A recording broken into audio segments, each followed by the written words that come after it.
Bonjour à toutes et à tous et bienvenue dans un nouvel épisode de Murmure d'encre. Dans le dernier épisode, nous avons visité Barcelone à travers la littérature contemporaine et plus particulièrement la saga du cimetière des livres oubliés de Carlos Ruiz Zafón. Aujourd'hui, j'aimerais vous emmener beaucoup plus loin, direction la Russie, ou peut-être plutôt l'âme russe.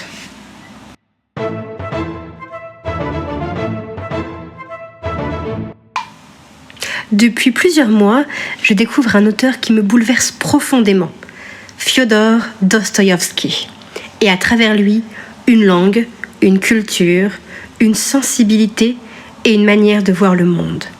Alors aujourd'hui, j'aimerais vous parler de Dostoïevski, de mon envie d'apprendre le russe, de ce que la littérature russe a éveillé en moi, mais aussi vous faire découvrir la russe grâce à une personne devenue importante dans mon apprentissage, mon amie Anna.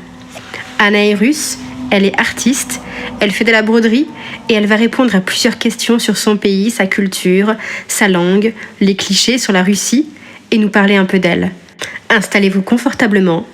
Bienvenue dans ce 20e épisode de Murmure d'encre.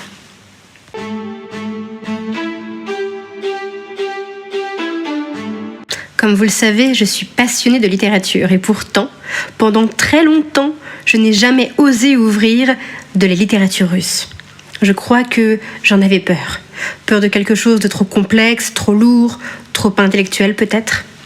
Et puis un jour, au détour des rayons d'une librairie que j'aime beaucoup, je suis tombée sur de nouvelles éditions publiées dans la collection Babel chez Actes Sud, traduites par André Markovits. Les couvertures étaient magnifiques, mystérieuses, élégantes, et j'ai craqué.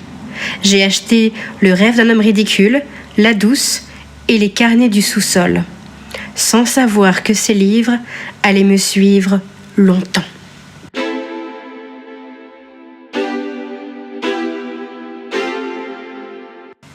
J'ai commencé par Le rêve d'un homme ridicule le 1er janvier 2026, et quelques pages seulement ont suffi.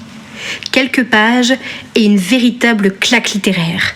Ce texte m'a frappée par sa profondeur, sa sincérité, sa manière de parler de vérité, d'amour, de souffrance et de conscience humaine. Chez Dostoïevski, on ne lit pas simplement une histoire, on se retrouve face à soi-même. Il y a quelque chose de presque spirituel dans cette œuvre, quelque chose qui parle directement à l'âme. Et ce qui m'a bouleversée, c'est cette idée que l'amour et la douleur sont profondément liés, que les êtres humains savent parfois davantage souffrir qu'aimer, et pourtant qu'ils continuent à chercher la lumière. Ensuite, j'ai lu La douce, et dès les premières lignes, j'ai compris que ce texte allait me poursuivre longtemps. Tout est déjà terminé au début du récit. Une femme est morte, et un homme tente de comprendre. Comprendre trop tard. C'est un monologue bouleversant sur l'amour mal exprimé, sur le silence, sur la domination psychologique, sur la solitude. Chez Dostoïevski, les personnages aiment profondément, mais ils aiment mal. Ils détruisent parfois ce qu'ils aiment le plus. Et ce qui rend ce texte terrible, c'est qu'il n'y a pas de grand drame spectaculaire.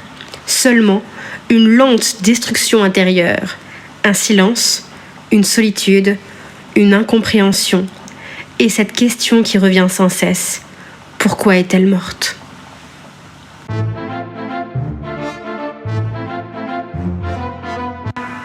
Puis vint Les carnets du sous-sol. Je l'ai commencé dans le train, en partant quelques jours à Paris, et je l'ai refermé au retour. Entre les deux, une véritable descente intérieure. Le narrateur des carnets du sous-sol est probablement l'un des personnages les plus fascinants et les plus insupportables que j'ai jamais lus. Il est intelligent, lucide, brillant même. Mais cette intelligence ne le sauve pas. Elle l'isole. Il pense trop, il analyse trop et détruit tout autour de lui, y compris lui-même. Et puis il y a Lisa, cette jeune femme qui apporte une lumière fragile dans l'obscurité du roman. Et là, Dostoïevski fait quelque chose d'incroyable. Il montre que la dignité n'est pas forcément du côté de l'intelligence, mais du côté du cœur. Ce livre m'a profondément marqué parce qu'il parle de cette dualité que nous portons tous, l'ombre et la lumière. Puis, j'ai continué avec Les Nuits blanches et j'ai retrouvé une figure que Dostoïevski semble aimer profondément, celle du rêveur solitaire. Un homme mélancolique, un homme qui aime en silence, un homme qui vit davantage dans ses pensées que dans le réel. Dans ce texte, l'amour est presque toujours impossible, mais il reste beau malgré tout. Et c'est ce qui me touche profondément chez Dostoïevski, cette capacité à rendre magnifiques les êtres fragiles, solitaires, maladroits, invisibles. Il écrit les êtres humains avec une immense compassion, même dans leurs contradictions, même dans leurs faiblesses. Et puis ensuite, j'ai découvert Un cœur faible. Et je crois que c'est l'un des textes les plus douloureux que j'ai lus. Parce qu'ici, ce n'est pas la violence du monde qui détruit un homme, c'est sa gentillesse, l'amour, la reconnaissance, le bonheur lui-même. Vassia est un personnage tellement sensible qu'il ne supporte pas qu'on l'aime. Il se sent indigne du bonheur et il finit par sombrer. Ce texte parle de ces êtres qui ressentent tout trop fort, de ceux qui portent trop, de ceux qui se brisent en silence. Et Arkady, quelle magnifique figure d'amitié, une amitié pure, sincère, bouleversante. Enfin, j'ai lu récemment Le Petit Héros, un récit beaucoup plus doux en apparence, mais profondément mélancolique. Dostoïevski y écrit l'enfance avec énormément de tendresse. Chaque émotion y est immense. Chaque humiliation devient une blessure. Et derrière cette histoire presque lumineuse se cache déjà le monde des adultes. Les faux-semblants, les ambiguïtés, les blessures invisibles. Le personnage le plus noble reste ce petit garçon lui-même, parce qu'il aime avec sincérité, avec innocence et avec dignité. À l'inverse, le personnage de Nathalie, qui semble pourtant être un personnage doux et sensible, me laisse totalement de marbre. J'ai l'impression qu'elle joue avec ce petit garçon, qu'elle sait ce qu'il ressent, mais qu'elle s'en moque d'une certaine manière et qu'elle cache au monde sa véritable identité.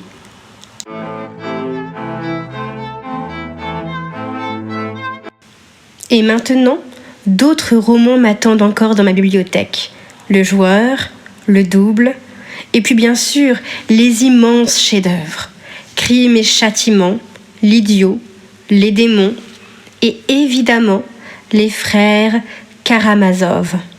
Je crois sincèrement que Dostoïevski est un auteur qu'on ne finit jamais de lire, parce qu'il explore ce qu'il y a de plus complexe chez l'être humain. Mais qui était Dostoïevski ? Fyodor Dostoïevski naît à Moscou en 1821. Son enfance est difficile. Son père est autoritaire et violent. Très jeune, il développe une immense sensibilité et se passionne pour la littérature. En 1849, il est arrêté pour avoir fréquenté des cercles intellectuels progressistes. Il est condamné à mort. Et quelques minutes avant l'exécution, sa peine est finalement commuée. Il est envoyé au bagne en Sibérie. Cette expérience va le marquer à vie. La souffrance, la culpabilité, la foi, la misère humaine, la rédemption. Tout cela traverse ensuite son œuvre. Plus tard viendront les grands romans, Crime et Châtiment, L'Idiot, Les Démons, les frères Karamazov. Mais Dostoïevski écrit dans la douleur. Il est épileptique, endetté, addict au jeu et tourmenté. Et pourtant, il écrit parmi les œuvres les plus humaines de toute la littérature mondiale. Ce que j'aime chez lui, c'est qu'il refuse les personnages parfaits. Ces personnages sont contradictoires, fragiles, orgueilleux, cruels parfois, mais profondément humains. Il regarde les êtres avec une immense lucidité et une immense compassion. Et surtout, il parle de solitude comme peu d'auteurs savent le faire. Cette solitude intérieure, cette sensation d'être incompris, de vivre davantage dans sa tête que dans le réel. Je crois que beaucoup de lecteurs se reconnaissent dans ces personnages. Moi la première.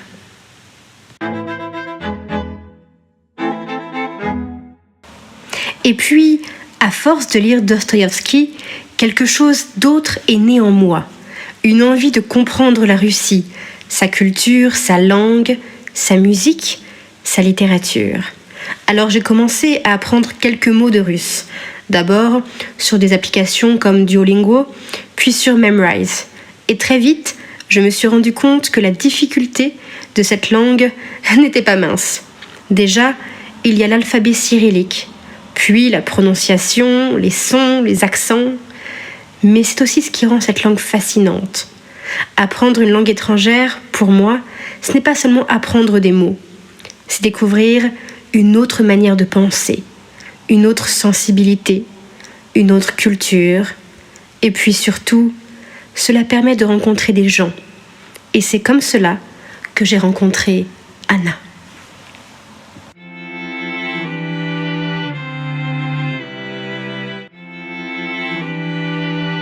Aujourd'hui, Anna a accepté de répondre à plusieurs questions pour nous faire découvrir son pays, sa culture et elle-même. Bonjour Anna et merci d'être avec nous dans Murmure d'encre. Привет, Anna, как дела? Привет, Лиза. Все хорошо. Bonjour, Lisa. Tout est bien. Peux-tu te présenter un peu aux auditeurs? Qui es-tu? Où vis-tu? Et que fais-tu dans la vie? Ok. Je m'appelle Anna. J'ai 24 ans.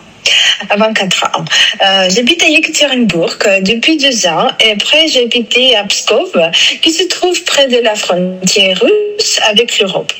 J'ai ma propre entreprise et je fais de la broderie. Je couds des sacs à main et des trousses avec de la broderie. D'ailleurs, maintenant je prends le crochet et à tricoter. Parfait. Comment décrirais-tu la Russie à quelqu'un qui ne connaît absolument pas ton pays? La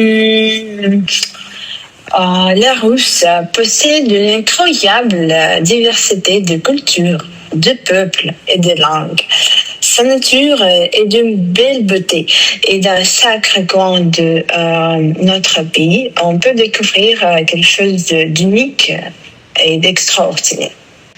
Quels sont les plus grands clichés sur la Russie et lesquels sont parfois vrais? Tout d'abord, on pense que les Russes boivent beaucoup, qu'il fait très froid chez nous et que nous sommes amis avec les Russes. Non, c'est vrai. Je pense que dans certaines régions du pays, il fait effectivement très froid. La température peut descendre jusqu'à moins 60 degrés. Mais dire que tout le pays est recouvert de glace, c'est fou. La Russie est un pays très diversifié et vaste, avec de nombreuses zones climatiques, y compris des endroits chauds comme Sochi, la Crimée et Krasnodar. Très bien. Qu'est-ce que les étrangers comprennent mal de la culture russe selon toi? Je pense que beaucoup d'étrangers pensent qu'en Russe, il y a juste une nationalité, des Russes. C'est faux. Il y a 150 et plus nationalités en Russie, avec ses propres langues, traditions et religions. Y a-t-il quelque chose en Russie que tu trouves magnifique et que tu aimerais faire découvrir au monde entier? Ok. Selon moi, j'adore ma région natale où je suis née. Il y a 30 et plus des anciennes églises et la cathédrale, puis il y a des fresques du XIIe siècle. À la campagne, il y a quelques endroits merveilleux. Ce sont Izborsk, l'un des monuments les plus importants et les merveilleux préservés de l'architecture défensive russe du 14e ou au 16e siècle. Le domaine de Mikhailovsk où vivait le Pushkin. Très bien, parfait. Merci. Quelle place la littérature occupe-t-elle en Russie? La littérature occupe une place très importante. C'est une immense partie du patrimoine culturel de la Russie. Oui. Et est-ce que les Russes lisent encore beaucoup aujourd'hui? Ça dépend. Quant à moi, je ne lis pas beaucoup de la littérature classique, mais je lis des livres spécialisés. Très bien. Et que représente Dostoïevski pour les Russes? Dostoïevski, c'est la figure importante de la littérature russe. Nous lisons beaucoup d'œuvres Dostoïevski à l'école. Quel écrivain russe conseillerais-tu à quelqu'un qui découvre la littérature pour la première fois? Je recommande des contes réécrits par Pushkin. Par exemple, quant à moi, j'aime le conte du Tsar Sultan. Elle se lit facilement et convient à tous les âges. Oui, parce que Dostoïevski, c'est un peu difficile à comprendre. Oh oui, c'est ça. La langue russe a la réputation d'être difficile. Qu'est-ce qui est le plus compliqué selon toi? Pour moi, le plus difficile, c'est la ponctuation, l'orthographe, surtout les nombreuses règles et les exceptions. Tandis que pour les étrangers, c'est probablement la prononciation, l'accentuation et les cas. Oui, l'accentuation et la prononciation. Moi, j'ai beaucoup de mal avec le U Oui. et le U et le R et le R. C'est R. Oui, c'est très compliqué. Oui. Des sons très compliqués. Oui. Et au contraire, qu'est-ce que tu trouves beau dans la langue russe? Il y a beaucoup de nuances sur les mots. Et certains mots ne se traduisent pas dans les autres langues. Oui, par exemple, j'ai découvert le mot Toska en russe et Toska et il n'existe pas dans d'autres langues. Oh oui, c'est ça. Pour toi, ça veut dire quoi la Toska? Tosca, je pense que la Tosca est quelque chose du 19e siècle, des poètes ou des écrivains comme Dostoïevski. Oui. Quelque chose comme ça, peut-être divers, ou peut-être quand tu... comment ça se dire Quand on est un peu triste? Oui, un peu triste, mais il y a quand tu quittes ta maison natale, oui, il y a ce mot Tosca. Oui, quand je quitte ma maison, j'ai aussi un peu le Tosca. Oui, un peu le mal du pays. Ah oui, mal du pays, oui, c'est quelque chose comme Tosca. As-tu une expression russe préférée ou un mot russe que tu trouves particulièrement beau? Mon expression préférée, c'est «да, нет, наверное». Je peux prononcer «да, нет, наверное». «Да, нет, наверное». «Да, нет, наверное». Il y a beaucoup de nuances et la place de la virgule est très importante dans cette phrase et la prononciation, sinon le sens n'est pas le même. Oui, parce que da ça veut dire oui, niet c'est non. Ah oui, c'est non. Наверное, c'est probablement. Oui, non, probablement. Oui. Moi, mon expression russe préférée, c'est zakroy rot. Ça tape anglais. Très drôle. Ça veut dire quoi, zakroy rot? En français, je ne peux pas le traduire maintenant, mais en anglais, c'est shut up. C'est très proche. Tais-toi. Tais-toi, oui, tais-toi. Oui, c'est tais-toi. Tu es aussi artiste et tu fais de la broderie. Comment as-tu découvert cette passion? Je suis artiste toute ma vie. J'ai commencé à faire des trucs quand j'étais 3 ou 4 ans. Depuis cette période, j'adore dessiner, faire de la broderie ou coudre. J'adore toutes des choses que je peux faire par moi-même. Et que représente l'art pour toi? la plus grande partie. Moi, sans l'art, c'est rien. Oui. Est-ce que la culture russe influence ton travail artistique? Maintenant, je pense que non. Et enfin, qu'aimerais-tu que les gens retiennent de toi après cette interview? J'aimerais que les gens se souviennent de l'artiste que je suis et j'aimerais beaucoup travailler avec des Français. Très bien, merci beaucoup, c'est gentil. Merci beaucoup Anna d'avoir accepté cet échange sur cet épisode. Merci pour ta gentillesse et ce voyage à travers la culture russe. Je crois aussi que c'est ça, apprendre une langue étrangère. Ce n'est pas seulement apprendre des règles de grammaire, c'est ouvrir une porte vers d'autres êtres humains, d'autres histoires et d'autres sensibilités et finalement vers une autre manière de voir le monde. Oh oui, je suis d'accord avec toi. Merci Lisa. C'était très drôle et très intéressant. Merci. Spasiba Anna. Je ne sais pas encore où me mènera cette découverte de la Russie et de la littérature russe. Peut-être qu'un jour je lirai Dostoïevski en russe, qui sait. Mais une chose est certaine, certaines lectures changent profondément notre regard sur le monde. Et Dostoïevski fait partie de ces auteurs-là. Des auteurs qui nous mettent face à nos contradictions, nos ombres, nos failles, mais aussi notre humanité. Et avant de terminer cet épisode, j'aimerais vous lire un poème que j'ai écrit pour la Russie. Le froid de Russie. Le froid humide de l'hiver me blesse et je désespère. Le froid me fait voyager en Russie. Je crois qu'une part de moi a connu ce pays. Dans ma tête, une mélodie. Dans mon cœur, de la poésie. Mon corps alors vacille et mon âme sombre dans la folie. Le froid de décembre caresse mes mains qui tremblent. Le froid de Russie me ramène à Dostoïevski. Et alors, je crie et je maudis les nuits blanches et la pluie, les rêves ridicules que je fuis, ceux de la femme stupide que je suis.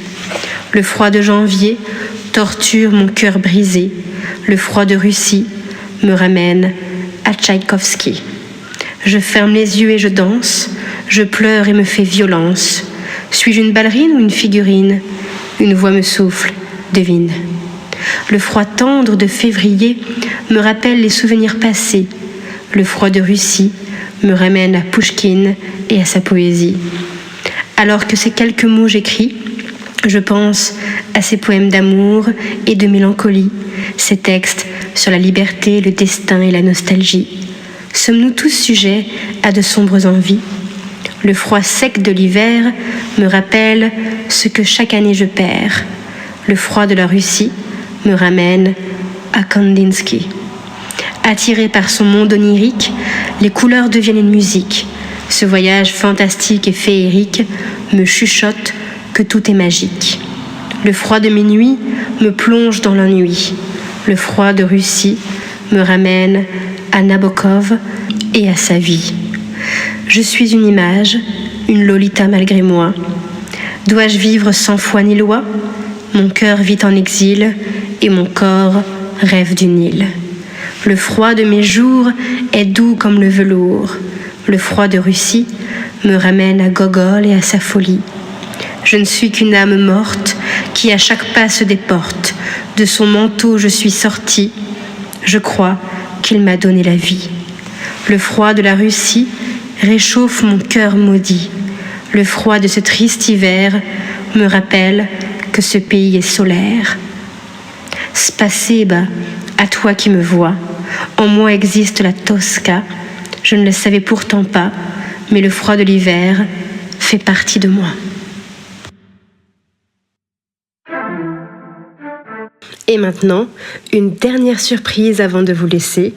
Mon poème traduit et lu par Elena Snisarenko, une poète russe. Свободный перевод стихотворения Лизы Дюмен. Холод России.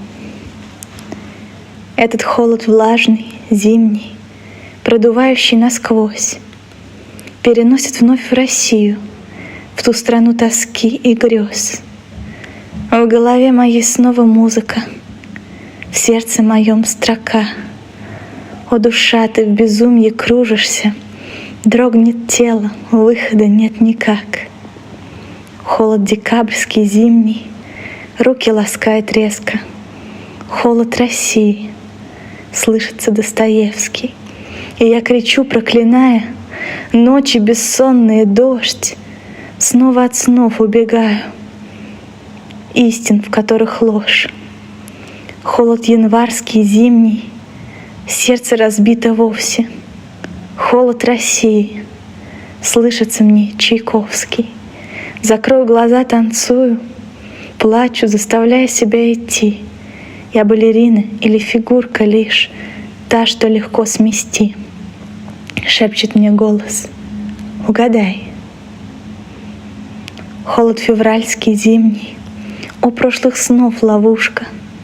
Холод России, слышится мне Пушкин. Узоры слов начертали, стихи о любви и печали, слова о свободе, судьбе страны, те, что искренней веры и силы полны. Холод сухой, зимний, воспоминаний, искры.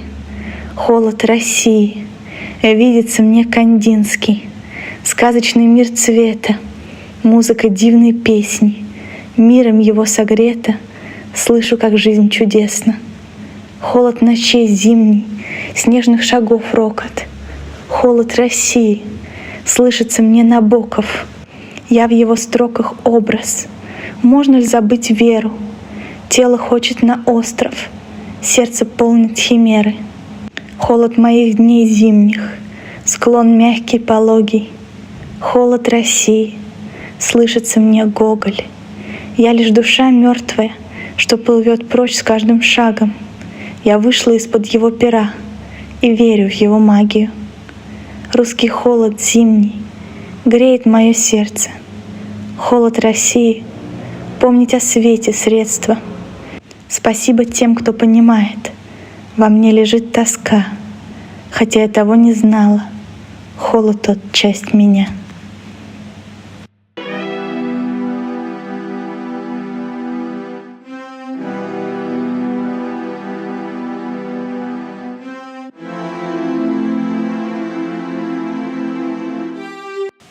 Merci d'avoir écouté cet épisode de Murmure d'encre.